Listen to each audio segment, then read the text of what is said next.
ও ভাই, এটা ইমামুল মুরসালিন নবী, এটা ইমামুল মুরসালিন। আমার আল্লাহ বাদে কেউ ছিল না, নবীকে বানিয়েছেন আল্লাহ। কেমন ভাবে বানিয়েছেন? একজন ব্যক্তিকে আপনি 4 ডাইমেনশন দিয়ে চিনতে পারবেন: আকওয়াল, আফআল, আখলাক, আহওয়াল। ব্যক্তির কথা, ব্যক্তির কর্ম, ব্যক্তির চরিত্র, ব্যক্তির ভিতরের সৌন্দর্য।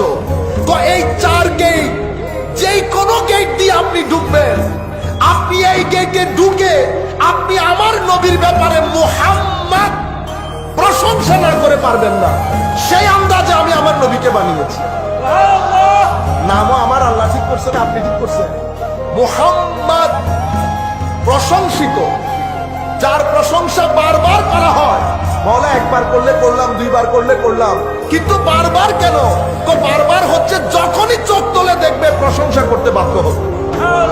আমি নবীকে এভাবে বানিয়েছি, এমন নবী যাকে মুসা আলাইহিস ইসলামও ইমাম মানে, ঈসাও যাকে ইমাম মানে, কুল কায়নাতের আম্বিয়া যাকে ইমাম মানে, যার ঘরের দরজায় জিবরিল আমিন ওহী নিয়ে এসে বসে থাকে, যার ঘরের দরজায় এসে পারমিশন চায়, হুজুর আসতে পারি।